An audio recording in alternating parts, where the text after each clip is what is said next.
Welcome to the Gospel Road. Psalm 129 is what we're going to look at this morning. Let's just go ahead and get right to that. It says, "Greatly have they afflicted me from my youth. Let Israel now say, greatly have they afflicted me from my youth, yet they have not prevailed against me. The plowers plowed upon my back. They made long their furrows. The Lord is righteous. He has cut the cords of the wicked. May all who hate Zion be put to shame and turned backward. Let them be like the grass on the housetops, which withers before it grows up, with which the reaper does not fill his hand, nor the binder of sheaves his arms, nor do those who pass by say, the blessing of the Lord be upon you. We bless you in the name of the Lord." Psalm 129. Greatly they have afflicted me from my youth. Things happen to us as we go through life growing up, gaining knowledge, wisdom, as we learn, relationships, work, personal, many different ways on how we're learning to deal with things. You're learning.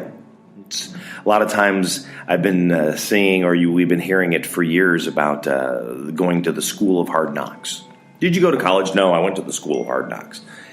That's something that we learn and we deal with throughout life. It's all part of shaping and gaining things and understanding and learning. And it's not easy.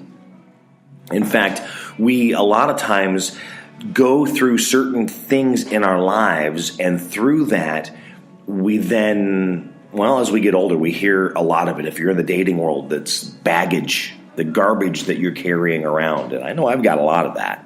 A lot of things that I deal with on a regular basis that I'm doing better, but I still need to learn how to channel those thoughts and feelings and emotions and not allow them to pop up like they do. So we get afflicted through our lives growing up. As a child, things happen with our parents. They do or do not happen with our parents, I could say. You have a good childhood, you have a bad childhood, you can have a mixture. But it forms you. You become someone from that. But again, it's that choice of if we hold on to what we become because of what happened, or we decide that we can step beyond that and be better than what that is that we have been conditioned for. I know it's not easy. It's even like going to work every day and learning different things. And you have one person that you work with or work for, and they want it done this way. Then you all of a sudden get a new manager. I hear it from friends every day where they get the new managers coming in. It's almost a revolving door of managers and supervisors through corporate America right now, because they're changing things all the time. And every single one has a different way on how they do things. So now you've just been conditioned with this previous manager. Now you have a new one that you have to learn their ways of wanting to do things, and you end up having a lot of conflict because of that. Not easy. Frustrating. Almost makes you dislike your job. Many people that I know right now are really not happy with their jobs because of how they're being treated, what's going on. Everyone's always worried about the bottom line, which is important because they have bills to pay, just like we have bills to pay. And it's trying to figure out how to do that and keep everything covered. Hard balance. And that's why as we go through life, with friends and family, that we are there. Open our arms. Build them up. Help them get through those hard times. Get through those pieces of their life that they're trying to deal with. showing them the unconditional love. I know I don't always have the strongest peace. I mean, I fail at it all the time. I know a lot of times I fail at it, and I feel that I have friends that fail at it because I don't feel that they're there for me. Because, we are people, we are individuals, and at times it does become all about me. What's in it for me? I mean, if you've been in sales, that's what you hear all the time. What's in it for me? What do I get out of this? I'm giving you this. What's my return on investment?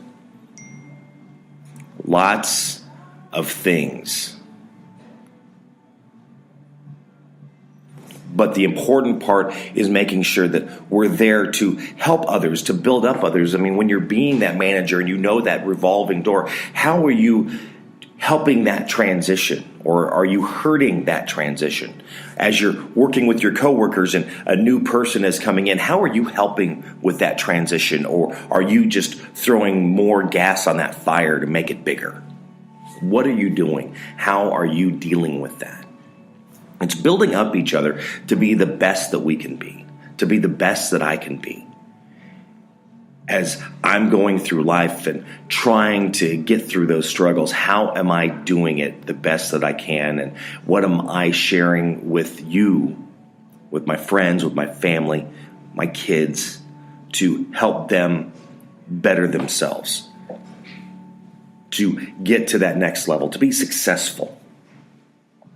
What is that definition of success for you?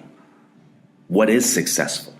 Getting into the new year, something I was talking about with one of my radio shows, and it's the whole thing of your New Year's resolutions. We have those.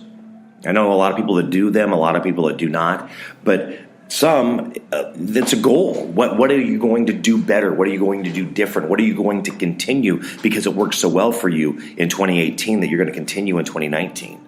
But those goals you should have throughout the year. I mean, this is almost like that reminder of remember to set goals for this year.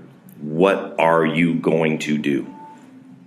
I mean, I really believe when it comes to a lot of, I grew up hearing all the bad things about traditions and all the bad things about different things in the church with the feasts and the different things that churches go through, that they celebrate.